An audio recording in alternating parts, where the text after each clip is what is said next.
when you have your own, they support that. They definitely you do. It was very sad.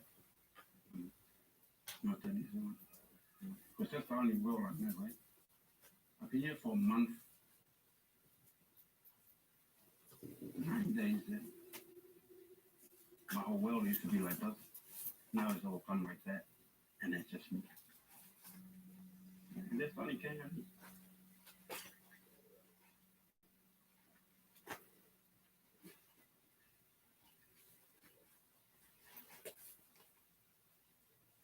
This reflections, just about life in general. Like, things got fucked up in you, like, you just kind of zone out on that. Think about my family, my parents, my siblings, friends that passed away. Things I can't change, you know.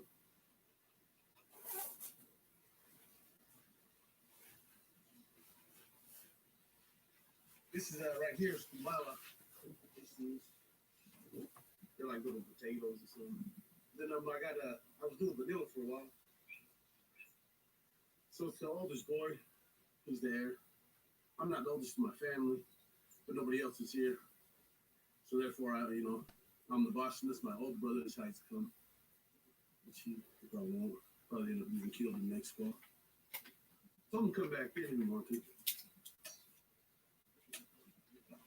But it's a hassle too with my uncles. It took me a while for them to get off the land. He said, like, you're the poor, you don't know how to do this. He's trying to do it nice way. Come on, guys. Leave me alone. I don't eat in your fucking kitchen. Don't come eat mine. So right now, I'm just me now. Awesome, 18 great fucking acres. Sometimes it scares the shit out of me. I'm waking up and I'm thinking, what the fuck am I? Who's out there? So I come outside, creeping outside, like, fuck off, man. I'm in my house. Takes a couple seconds to get used to it.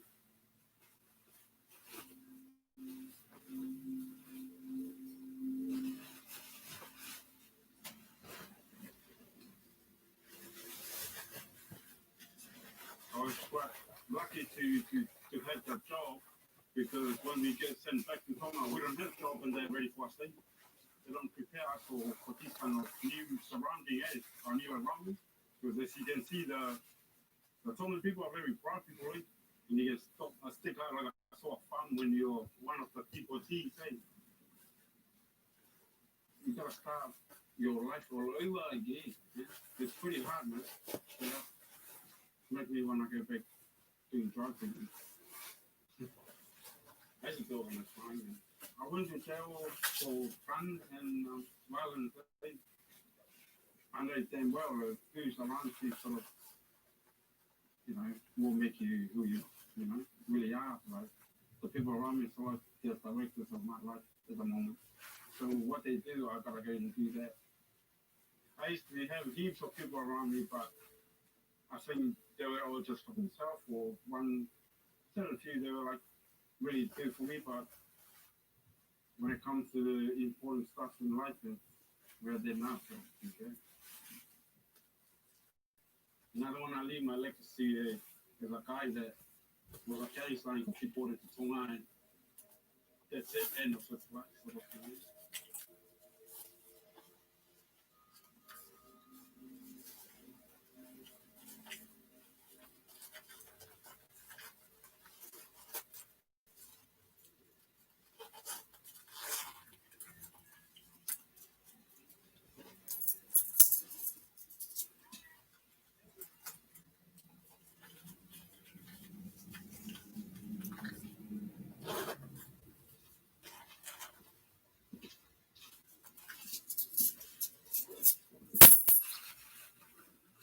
Looking at the day in Tonga is like an apple a day.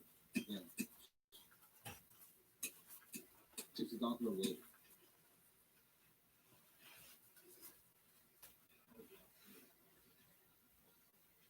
This house here was built by my grandfather, and it's all pegged in, and it's all made by hand. So I'm fortunate, like you said, most of the deportees that come here, they have to pay rent, or they're pretty much homeless. They have to live with somebody else. Oh, here's my pig. Yeah, her name is May.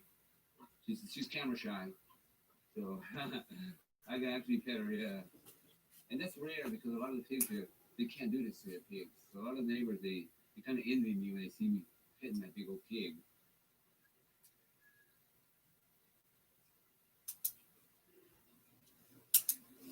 I didn't never think I was gonna live to be 30, and then I got incarcerated at 29. So pretty much that like stopped that thought, that I had in my head, and it enabled me to be 44 and get deported to Sona. It's rough, but one thing good about prison that if you get out alive, it gives you a different perspective in life. You really learn to appreciate it and don't take things for granted. Never take things for granted. Yeah. Many more deportees are getting deported this year, next year. The worse is the worst. Because Donald Trump is trying to get rid of them.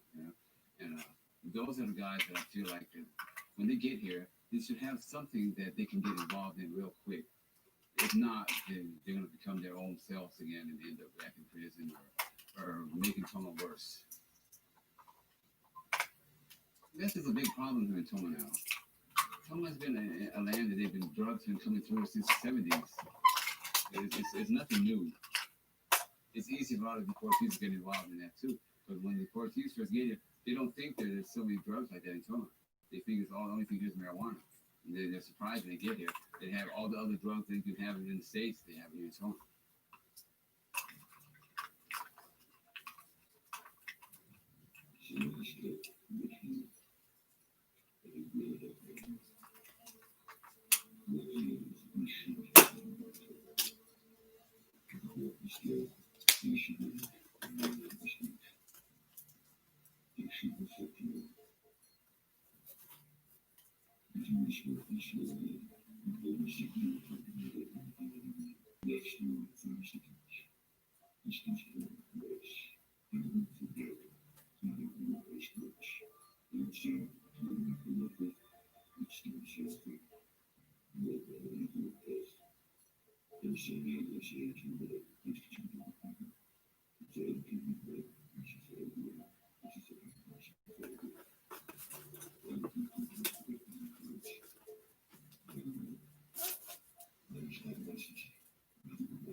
I'm the first commissioner of the Toma prisons.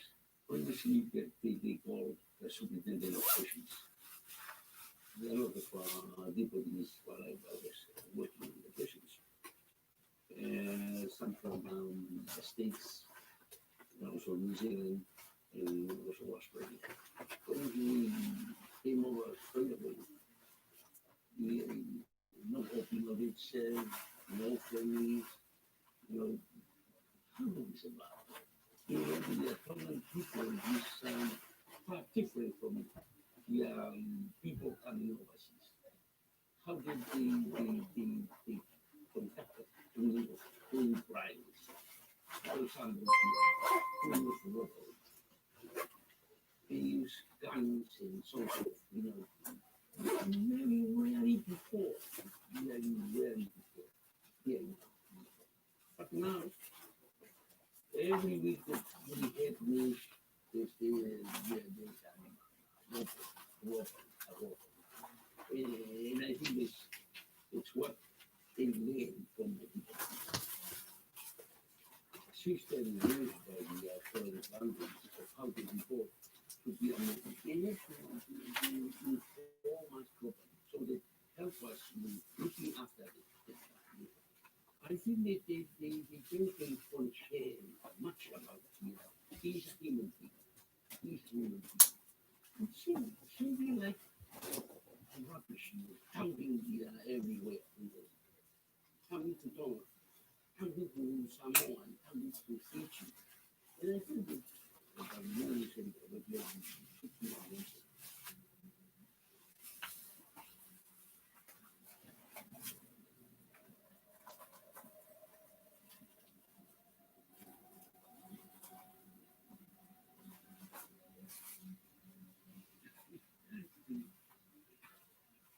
Yeah, the jail have that. Them off for that. And still, one thing about deportation, it has a sort of effect on the brain. But I think if you look at it in the muscle already, it does unwrap a new part for you. Yeah, just all my photos and that from jail. Oh my God. Getting a bit emotional because a big part of my life. I guess I gotta just put it up and press on and just do it. Life is moving forward. It's a feeling that I had when I first got my driving license and my ID. Because I never had ID, ever. I was just running around. I still have it. Be the bad guy. But now I want to be a good guy.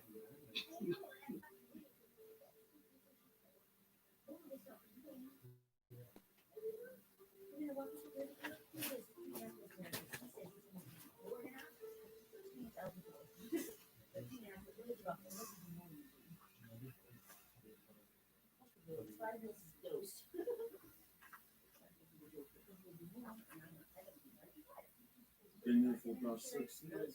So probably see my family, not even a year. Out of those 6 years.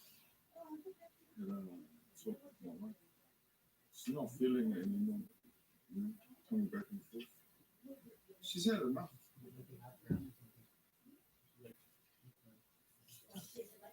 There's no promising, like saying that I'll go back, and she don't want to live with me. So, I mean, we ain't gonna keep trying if it's not gonna work.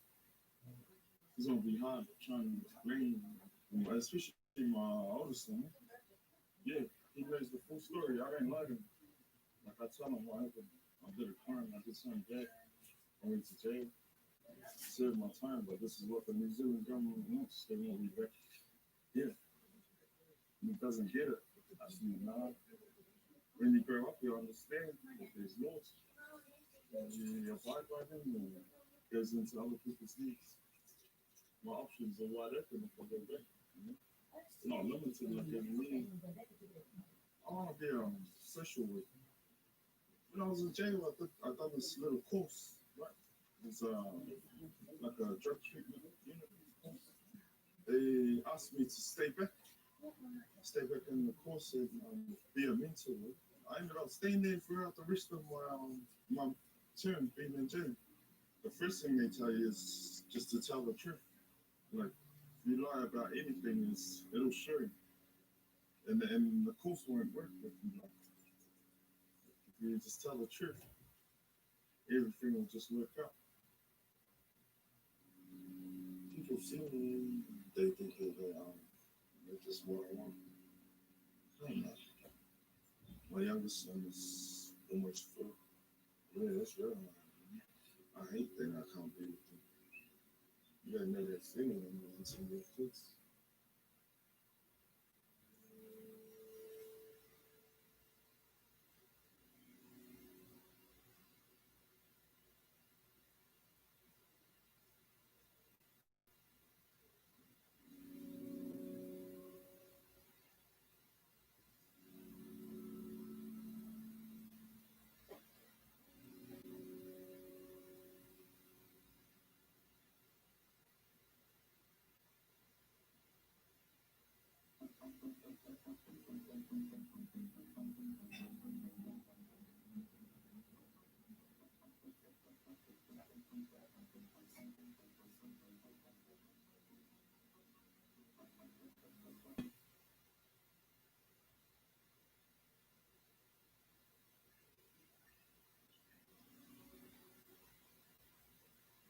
Yeah, this is where I grew up as a kid.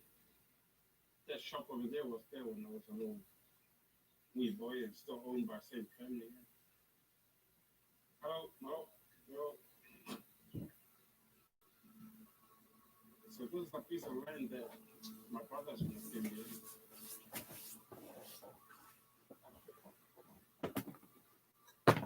I don't feel like a gangster here. None of that. Oh, yes.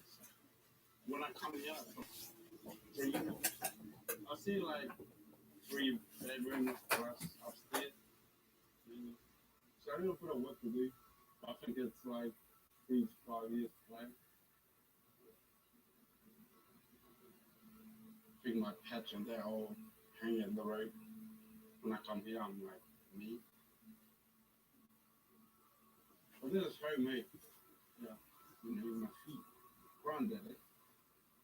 This is what I'll be. Yeah. Get your quarter to this, eh? Yeah, get your quarter to this. This is me mom.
Your call has been forwarded to a voicemail service and has not been initialized by the customer you are calling.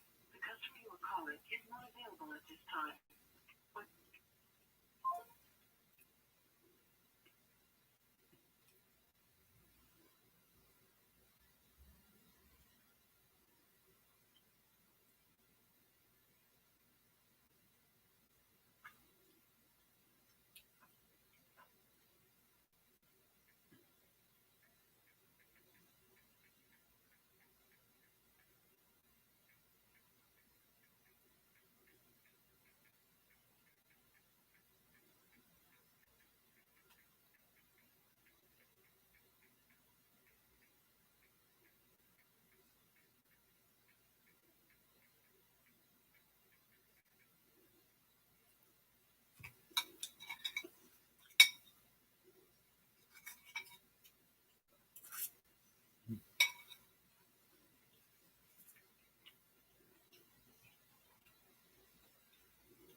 Okay.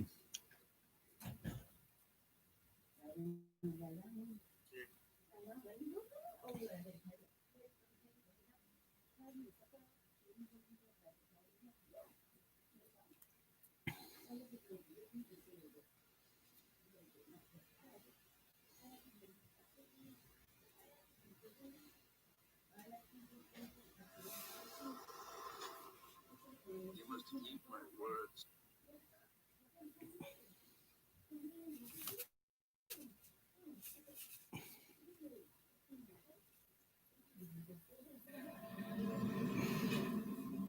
You must heed my words before I'm gone, my son. Now, you will be king. But the throne must pass to a male heir. Hakim, it appears you have a son. He must be found. Prepare the royal chamber. We are going back to America. Oh, hell no, your majesty. Come on. I'm back. Say it again.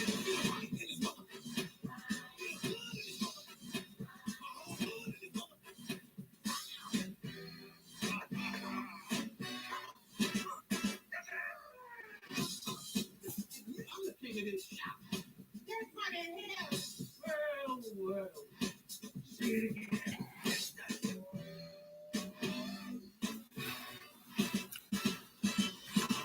It's so good to see you. Well, I be damn. Look who done come up in here.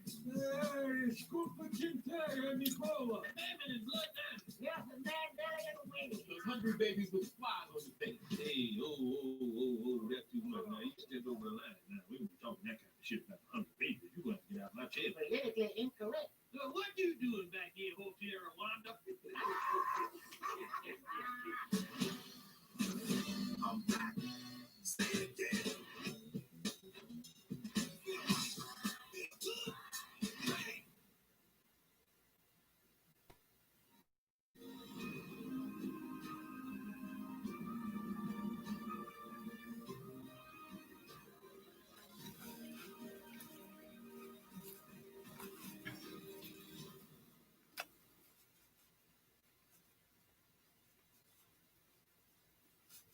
Matt Hancock cried, didn't he, when talking about the new vaccine? What does it mean when politicians cry? Let's have a look at politicians crying. Let's look at the way the pandemic has served the interests of the powerful and affected ordinary people. And let's look at evocative images of crying politicians while looking at the reality that it's potentially masking. I mean, just simple words there, reacting it. You're quite emotional about that. Well, it's just, it's been such a tough year. I don't think that's actual crying, is it? It's sort of laughing. It's just, what I would say is it's definitely theatrical. Whether or not he's crying, and he's evidently not crying, if what you mean by crying is tears coming out of someone's eyes, because that's not what's happened. But it was interesting and performative, and I do think that what would be understood as a moment of revelation did take place. Like Matt Hancock had a reaction, an unconscious reaction, demonstration of relief, which I think was closer to laughter than crying, but was nonetheless revelatory and for him required an element of theatre to continue. crying in public has very particular connotations. Done correctly, or perhaps we could argue done authentically, it carries a great deal of meaning.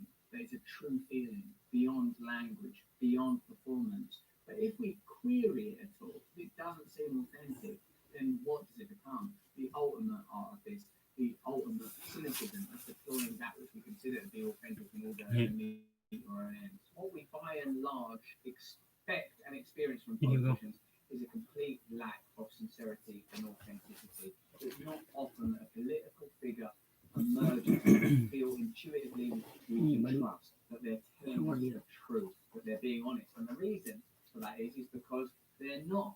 £18 billion in coronavirus-related contracts were awarded during the first 6 months of the pandemic, with 1.5 billion going to companies with connections to the Conservative Party. Companies that government referral were 10 times more likely to end up winning a contract than those without. And check out this is a story you might be familiar with. An acquaintance and former neighbour of Matt Hancock is supplying the government with tens of millions of vials for NHS COVID-19 tests, despite having no previous experience of producing medical supplies. Meanwhile, in the United States, a batch of contracts worth $194 million went to Health Supply US, a company founded 6 months ago by a former Trump administration official. Zach Fuentes, LLC, which is led by President Trump's former Deputy Chief of Staff, was awarded a $3 million federal contract to provide respirator masks, which subsequently couldn't be used. So, like, there's this performative element of politics going on the TV and sort of cry laughing. And there's this reality of politics, contracts awarded, decisions made that are advantageous to friends, affiliates, and associates. I suppose what this indicates is behind the theatre of conventional politics, business as usual is being conducted. In fact, it's business better than usual for the extremely wealthy. The coronavirus pandemic and corresponding lockdown has made way for one of the greatest wealth transfers in history. Billionaires increased their wealth by more than a quarter of the financial crisis from March to June, just as 42 million Americans filed for jobless claims or struggle to get by on government schemes. It's not just corporate power that's increasing. The pandemic has been used to mobilize an increase of state power, which of course to some degree must be necessary to control a pandemic. But let's have a look at some of the examples and see if they seem appropriate to use. The Australian government has enacted a series of measures, including the use of smartphone contact tracing technology. In Britain, ministers have increased powers to detain people and close borders. Israel's Prime Minister has shut down courts and begun surveillance of citizens. Chile has sent the military to public squares once occupied by protesters. Bolivia has postponed elections. Critics say some governments are using the public health crisis as cover to seize new powers that have little to do with the outbreak. And certainly there would be forms of that in that great and defining disaster of the modern era, the 9/11 attacks. We of course saw an increase in legislative power in the shape of the Patriot Act, essentially gave birth to the surveillance age, or gave rise to it in its running form. So in spite of this level of performance, the reality has been a great transfer of wealth has taken place. Meanwhile, state-imposed sanctions are being proposed on the most vulnerable people, and insufficient measures are being taken to ensure the safety and protection. It's just, there's so much work gone into this, and I'm really, it makes you proud to be British. Politicians crying, and see what it makes us feel. I don't think it's actually, they're not crying on behalf, like it's not tears of compassion, but actually the opposite. Rather individualistic, egocentric expression of tears. We notice now that it's affecting the now, and it must have been. Yes, you're not affecting my voice. You're not affecting my voice. I'm still basically being Margaret Thatcher with enormous and enduring gratitude to have had the opportunity to serve the country I love. That was very sincere, that one. Too sincere. That one gives me a little bit of I was actually trying to organise you a birthday party. Well, you've ruined that, haven't you? Thank you. Why not give the final word on the shout out the psychoanalyst Carl Jung? Carl Jung looked at the alchemical process, the ancient quest to transmute base metals into gold, as a symbolic model for psychic change. One part of the alchemical process, called solutio, involved dissolving the matter in its own water. Striking the words of Jungian analyst Edward Edinger, the psychological process of solutio takes place when something larger and more comprehensive than the personal ego overwhelms and dissolves it. From a Jungian point of view, a potential link always exists between the personal unconscious and the archetypal. So in that sense, all adult crying could transcend the personal. What I think is important about that is that crying is a really, really weird thing. When anybody does it, like when you feel really sad, tears come out of your face, suddenly your persona is interrupted. Isn't the self a kind of performance? This is who I am, this is how I feel, I've done my hair, I've put a scarf on. If I was to suddenly break down crying, you'd see a different side of me. You are biologically programmed, evolved as I am, to feel an intuitive response to another person crying. Our mirror neurons click on, and suddenly we see another person as connected to us. That is why it's deeply either cynical or selfish when a politician cries in public, unless it is a legitimate, serious, and authentic expression